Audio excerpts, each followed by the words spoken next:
नमस्कार, आप capital TV Uttar Pradesh देख रहे हैं। मैं हूं आपके साथ समीक्षा तिवारी। माघ मेले में अभिमुक्तेश्वरानंद से जुड़ा विवाद अब बेहद बड़ा रूप ले चुका है। जो मामला शुरुआत में माघ मेला प्रशासन और अभिमुक्तेश्वरानंद के बीच एक छोटे से टकराव जैसा नजर आ रहा था, वही अब धीरे धीरे पूरे राज्य में एक बड़े राजनीतिक मुद्दे में बदल गया है। माघ मेला क्षेत्र में इस घटनाक्रम के बाद हलचल तेज हो गई और धार्मिक, प्रशासनिक और राजनीतिक चर्चाओं का केंद्र यही विवाद बनता जा रहा है। दरअसल माघ मेला प्रशासन ने सबसे पहले अभिमुक्तेश्वरानंद को एक नोटिस जारी किया। इस नोटिस में उनके शंकराचार्य होने की उपाधि पर सवाल उठाते हुए पूछा गया था कि वो खुद को शंकराचार्य किस आधार पर कह रहे हैं। प्रशासन की ओर से उठाए गए इस सवाल ने तुरंत तूल पकड़ लिया और देखते ही देखते ये मुद्दा साधु संतों, समर्थकों और राजनीतिक दलों के बीच बहस का विषय बन गया। इस पूरे मामले को लेकर सोशल मीडिया से लेकर राजनीतिक गलियारों तक बयानबाजी तेज हो गई और माहौल लगातार गर्माता चला गया। अब विवाद ने नया मोड़ तब आया जब अभिमुक्तेश्वरानंद ने दावा किया कि उन्होंने अपनी शंकराचार्य होने का प्रमाण दे दिया है। इसके साथ ही उन्होंने मुख्यमंत्री योगी आदित्यनाथ पर सीधा बयान देते हुए कहा कि अब योगी अपने हिंदू होने का प्रमाण दे। इस बयान के बाद मामला और ज्यादा संवेदनशील हो गया है, क्योंकि अब ये सिर्फ प्रशासनिक नोटिस तक सीमित नहीं रहा, बल्कि सीधे तौर पर राज्य की राजनीति और धार्मिक पहचान से जुड़ी बहस में बदल गया है।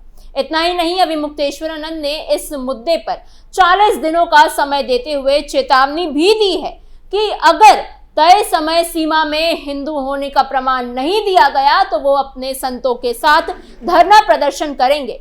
इसके बाद अब लोग योगी आदित्यनाथ के हिंदुत्व के कामों को लेकर चर्चा कर रहे हैं और स्पेशल स्टोरी में हम आपको यही बताने वाले हैं कि योगी आदित्यनाथ ने ऐसे कौन कौन से काम किए हैं जो हिंदुत्व के लिए बड़े माने गए हैं और जरूरी माने गए हैं। योगी पर सवाल, हिंदुत्व पर बहस।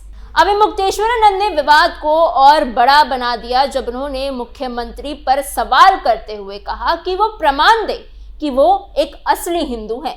उन्हें 40 दिन का समय दे रहे हैं। अगर वो ऐसा नहीं कर पाए तो समझ आ जाएगा कि वो एक नकली हिंदू हैं और सिर्फ दिखावे के लिए अपने गेरुआ वस्त्र धारण किया है। इसके बाद सब लोग अब योगी आदित्यनाथ के पुराने काम जो उन्होंने हिंदुत्व के लिए किए थे उसकी चर्चा करने लगे हैं। योगी आदित्यनाथ का जीवन सफर, शिक्षा, संन्यास और राजनीति तीनों का एक अनोखा मिश्रण माना जाता है। उत्तर प्रदेश की राजनीति में एक मजबूत और प्रभावशाली पहचान बनाने वाले योगी आदित्यनाथ का शुरुआती नाम अजय सिंह बिष्ट था। उन्होंने अपनी प्रारंभिक पढ़ाई पूरी करने के बाद गढ़वाल विश्वविद्यालय श्रीनगर यानी उत्तराखंड से गणित विषय में BSc की पढ़ाई की। पढ़ाई के दौरान ही उनके भीतर राष्ट्रवाद और सामाजिक मुद्दों को लेकर गहरी रुचि आने लगी। 90 के दशक में जब देश भर में राम मंदिर आंदोलन अपने चरम पर था, उस दौर में उनकी मुलाकात गोरखनाथ मंदिर के तत्कालीन महंत अवैधनाथ से हुई। यह मुलाकात उनके जीवन का एक बड़ा मोड़ साबित हुआ। योगी आदित्यनाथ महंत अवैधनाथ के व्यक्तित्व और विचारों से इतने प्रभावित हुए कि उन्होंने उनसे दीक्षा ले ली। ये वही समय था जब अजय सिंह बिष्ट ने सांस्कारिक जीवन से दूरी बनाते हुए धार्मिक मार्ग को अपनाने का निर्णय लिया। साल 1994 में वो पूर्ण रूप से सन्यासी बन गए और उनका नाम बदलकर योगी आदित्यनाथ रख दिया गया। इसके बाद उन्होंने गोरखनाथ मंदिर के कार्यों और सामाजिक गतिविधियों में सक्रिय भूमिका निभानी शुरू कर दी। साल 1996 के लोकसभा चुनाव में योगी आदित्यनाथ ने अपनी गुरु महंत अवैधनाथ के चुनाव अभियान का संचालन किया। उन्होंने ये जिम्मेदारी इतनी निष्ठा और समर्पण के साथ निभाई कि महंत अवैधनाथ ने उनके नेतृत्व और क्षमता को पहचानते हुए साल 1998 में उन्हें अपना उत्तराधिकारी घोषित कर दिया। यहीं से योगी आदित्यनाथ के राजनीतिक करियर और औपचारिक शुरुआत हुई। उन्होंने मात्र 26 वर्ष की उम्र में ही लोकसभा चुनाव जीतकर सबसे कम उम्र में सांसद बनने का गौरव हासिल किया। इसके बाद वो लगातार 5 बार गोरखपुर से सांसद चुने गए और 42 वर्ष की उम्र में ही 5 बार सांसद बनने का रिकॉर्ड भी बना लिया। उनकी राजनीतिक शैली को हमेशा मुखर, स्पष्ट और निर्णायक माना गया। योगी आदित्यनाथ सिर्फ चुनावी राजनीति तक सीमित नहीं रहे, उन्होंने हिंदू समाज के मुद्दे पर खुलकर अपनी बात रखी और कई बार ये संदेश दिया कि डर के बिना अपनी आवाज उठाना जरूरी है। उनके समर्थकों का मानना है कि उन्होंने उत्तर प्रदेश के हिंदुओं में आत्मविश्वास बढ़ाया और उन्हें अपनी बात मजबूती से रखने का साहस दिया। इसके अलावा योगी आदित्यनाथ के मुख्यमंत्री बनने के बाद कई जगह पर माहौल बदला हुआ नजर आया। उदाहरण के तौर पर बताया जाता है कि आजादी के बाद लंबे समय तक संभल में कभी शोभा यात्रा नहीं निकली थी, लेकिन 6 अप्रैल 2025 को रामनवमी के पावन अवसर पर संभल में पहली बार भव्य भगवा शोभा यात्रा निकाली गई। इस यात्रा का आयोजन विश्व हिंदू परिषद द्वारा किया गया था और कड़ी सुरक्षा के बीच शहर में निकाली गई इस शोभा यात्रा में बड़ी संख्या में लोग शामिल हुए थे। युवतियों द्वारा हाथों में तलवार लेकर किए गए करतब भी आकर्षण का केंद्र रहे थे। योगी आदित्यनाथ ने कई बार सार्वजनिक मंचों से भी ये बात कही है कि वो गर्व से कहते हैं कि वो हिंदू हैं। इसी स्पष्टता और आक्रामक नेतृत्व शैली ने उन्हें उत्तर प्रदेश की राजनीति में एक अलग पहचान दिलाई। राम मंदिर के साथ अयोध्या का मेगा विकास। योगी आदित्यनाथ के नेतृत्व में अयोध्या राम मंदिर आंदोलन को जिस तरह सरकारी गति मिली, उसने पूरे देश में आस्था और विकास का एक नया उदाहरण पेश किया। सालों तक राम जन्मभूमि का मुद्दा सिर्फ राजनीति और बहस का विषय बना रहा, लेकिन योगी सरकार ने इसे जमीन पर उतार कर अयोध्या को एक भव्य धार्मिक केंद्र के रूप में विकसित करने का काम किया। राम जन्मभूमि क्षेत्र में बड़े स्तर पर इंफ्रास्ट्रक्चर का विस्तार हुआ, जिससे श्रद्धालु को दर्शन और यात्रा में सुविधा मिली। रामपथ जैसे प्रोजेक्ट ने अयोध्या की पहचान को और मजबूत किया और मंदिर तक पहुंचने के मार्ग को व्यवस्थित और सुंदर बनाया गया। इसके साथ ही दीपोत्सव को भव्य स्वरूप देकर अयोध्या को विश्व स्तर पर पहचान दिलाने की कोशिश की गई, जहां लाखों दियों की रोशनी राम नगरी के द्वितीय को जीवंत कर देती है। घाटों के विकास और सरयू तट के सौंदर्यीकरण से अयोध्या की आध्यात्मिक गरिमा बढ़ी और टूरिज्म को भी नया आयाम मिला। कुल मिलाकर योगी सरकार ने अयोध्या को सिर्फ एक धार्मिक स्थल नहीं, बल्कि भारत की सांस्कृतिक विरासत और गौरव का अंतर्राष्ट्रीय प्रतीक बनाने की दिशा में मजबूत कदम उठाए। सुरक्षा, सफाई और सुविधाओं में बड़ा सुधार। योगी आदित्यनाथ सरकार में कुंभ और माघ मेले को जिस बड़े और अच्छे तरीके से कराया गया, वो सच में काबिले तारीफ रहा। प्रयागराज कुंभ में सरकार ने बहुत बढ़िया इंतजाम किए थे ताकि देश विदेश से आने वाले श्रद्धालुओं को किसी तरह की परेशानी ना हो। मेले में सड़कें सुधारी गई, लाइटिंग लगाई गई, साफ सफाई का खास ध्यान रखा गया और पीने के पानी जैसे जरूरी सुविधाएं भी बढ़ाई गई। घाटों को भी बेहतर बनाया गया, जिससे स्नान करने वालों को आसानी हो सके। सुरक्षा के मामले में भी प्रशासन पूरी तरह एक्टिव रहा। पुलिस और अन्य सुरक्षा टीमों की तैनाती मजबूती से रखी गई ताकि भीड़ में कोई गड़बड़ी ना हो और लोग सुरक्षित महसूस करें। सबसे अच्छी बात यह रही कि संतों और अखाड़ों के लिए रहने, खाने पीने, इलाज और बाकी जरूरतों की व्यवस्था पहले से ज्यादा अच्छी की गई थी। जो लोग कल्पवास करते हैं उनके लिए भी सुविधाएं बढ़ी।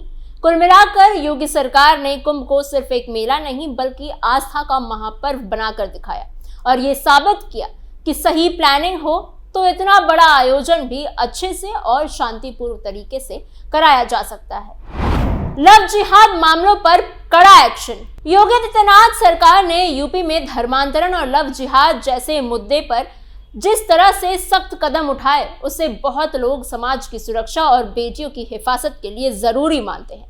सरकार का कहना है कि कई मामले में लड़कियों को और कमजोर लोगों को प्यार, शादी, नौकरी या पैसे का लालच देकर या फिर धोखे से धर्म बदलवाया जाता था। ऐसे मामले रोकने के लिए यूपी में धर्मांतरण विरोधी कानून लागू किए गए ताकि कोई भी व्यक्ति दबाव, डर, झूठ या लालच में आकर अपना धर्म ना बदले। इस कानून का मकसद ये बताया गया कि हर इंसान को अपनी मर्जी से जीने का हक है, लेकिन किसी के साथ जबरदस्ती या धोखा नहीं होना चाहिए। योगी सरकार के इस कदम से कई परिवारों को ये भरोसा मिला कि अगर उनकी बेटी या उन किसी रिश्तेदार के साथ कुछ गलत हो रहा है तो प्रशासन और कानून उनके साथ खड़ा है। इसके अलावा सरकार ने पुलिस को भी ऐसे मामलों में तेजी से कार्यवाही करने के निर्देश दिए, जिससे लोगों में डर कम हो और अपराधियों में डर बना रहे। कई जगहों पर पुलिस ने शिकायत मिलने पर तुरंत जांच की और जरूरत पड़ने पर गिरफ्तारी भी की। सरकार का दावा है कि इन कदमों से जबरन या धोखे से होने वाले धर्मांतरण पर रोक लगी है और समाज में गलत काम करने वालों को संदेश दिया गया है कि यूपी में अब ऐसी चीजें आसानी से नहीं चलेंगी। कुल मिलाकर योगी सरकार की ये पहल उन लोगों के लिए राहत बनी जो लंबे समय से इस मुद्दे पर कड़े कानून की मांग कर रहे थे।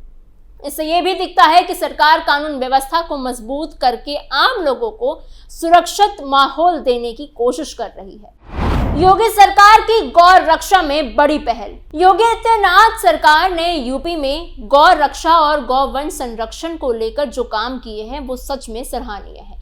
सरकार ने कई जिलों में गौशालाएं और गौ आश्रय केंद्र बनवाए ताकि बेसहारा गायों को सड़कों पर भटकना न पड़े और उन्हें सुरक्षित जगह मिल सके। इन आश्रय स्थलों में गायों के लिए चारा, पानी, इलाज और रहने की व्यवस्था की जाती है जिससे उनकी देखभाल सही तरीके से हो पाए। पहले कई जगहों पर गाय सड़क पर घूमती रहती थी जिससे हादसे भी होते थे और किसानों की फसलें भी खराब होती थी। लेकिन अब सरकार की कोशिश है कि गायों को एक जगह रखकर उनकी सुरक्षा भी हो सके और लोगों की परेशानी भी कम हो। गौवंश संरक्षण के लिए बजट और आयोजन भी बनाई गई ताकि इन केंद्रों को ठीक से चलाया जा सके और जरूरत के समय मदद भी मिल सके। कई जगहों पर स्थानीय लोगों और ग्राम पंचायतों को भी जोड़ा गया जिससे काम और बेहतर हो सके। कुल मिलाकर योगी सरकार ने गायों की सेवा और सुरक्षा को गंभीरता से लिया और ये दिखाता है कि आस्था के साथ साथ जिम्मेदारी निभाना भी जरूरी है। इससे समाज में एक अच्छा संदेश जाता है कि हमारी संस्कृति में गौ माता का जो सम्मान है उसे बचाने के लिए सरकार भी कदम उठा रही है। आज योगी आदित्यनाथ सिर्फ एक नेता नहीं है बल्कि एक ऐसी राजनीतिक पहचान बन चुके हैं जिनकी छवि निर्णायक, निडर और स्पष्ट विचारधारा वाली मुख्यमंत्री की है। संन्यास से राजनीति तक का उनका सफर ये दिखाता है कि उन्होंने हर भूमिका को प्रतिबद्धता के साथ निभाया है। यही वजह है कि उनके समर्थक उन्हें हिंदू समाज की आवाज मानते हैं जबकि उनके विरोधी उनकी राजनीति पर सवाल उठाते हैं। लेकिन इतना तय है कि योगी आदित्यनाथ ने उत्तर प्रदेश की राजनीति में एक ऐसा प्रभाव छोड़ा है जिसे नजरअंदाज करना आसान बिल्कुल नहीं है। उनका जीवन संघर्ष, साधना और सत्ता तीनों एक ऐसा संगम है जिसने उन्हें देश की सबसे चर्चित और प्रभावशाली राजनीतिक हस्तियों में शामिल कर दिया है। आने वाले समय में उनका सफर किस दिशा में जाएगा ये देखना दिलचस्प होगा।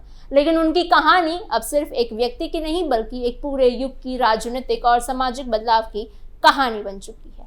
आपको हमारी खबर कैसी लगी हमें कमेंट बॉक्स में जरूर बताइएगा। ऐसे ही और जानकारियों के लिए जुड़े रहिए कैपिटल टीवी उत्तर प्रदेश के साथ।